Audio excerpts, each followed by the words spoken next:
မေလ26ရက်နေ့ Sally Wright ၏မွေးနေ့ Sally Wright's birthday ကျမတို့အားလုံးဟာကလေးဘဝကလေးကဂျယ်ရီငင်းမောကြီးရဲ့အာကာသတဲ့ကိုစိတ်ကူးနဲ့ခင်းနေဖူးကြမှာရှင်မေလ26ရက်နေ့ဟာအမေရိကန်ပြည်ထောင်စုရဲ့ပထမဆုံးအမျိုးသမီးအာကာသယာဉ်မှူးဖယ်လာမဲ့ Sally Wright မွေးဖွားခဲ့တဲ့နေ့ဖြစ်ပါတယ်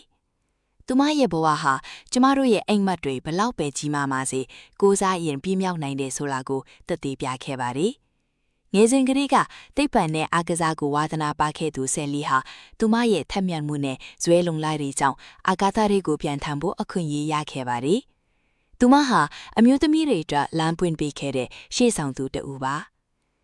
1983ခုနှစ်ဇွန်လ10ရက်နေ့မှာတော့ Sally Wright ဟာ Challenger အာကာသယာဉ်နဲ့အတူအာကာသတွေကိုစွန့်စားခံထွက်ခဲ့ပါတယ်။သူမဟာကမ္ဘာမြေကိုအပေါ်စီးကနေမြင်တွေ့ခဲ့ရတဲ့ပထမဆုံးအမေရိကန်အမျိုးသမီးချစ်လာခဲ့ပါတယ်။အဲ့ဒီအချိန်မှာသူမရဲ့မျက်လုံးထဲမှာရောင်ပြန်ဟပ်နေတဲ့ကမ္ဘာမြေရဲ့အလားတရားတွေဂျယ်ရီရဲ့တောင့်ပမှုတွေဟာဘလောက်တောင်စိတ်လှုပ်ရှားစရာကောင်းလိုက်မလဲလို့ကျွန်မစဉ်းစားမိပါတယ်။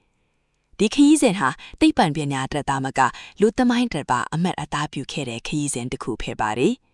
သူမဟာအာကာသထဲမှာ6ရက်ကြာနေထိုင်ခဲ့ပြီးအရေးကြီးတဲ့တိတ်ဖာနေကြစမ်းသပ်မှုတွေကိုပြုလုပ်ခဲ့ပါတယ်။ Sally Wright ရဲ့အာကာသခရီးဟာကမ္ဘာတဝင်းကအမျိုးသမီးငယ်ပေါင်းများစွာကိုတိတ်ပံပညာနဲ့အင်ဂျင်နီယာဘာသာရပ်တွေလေ့လာဖို့စိတ်တက်ခွန်အားတွေပေးခဲ့ပါတယ်။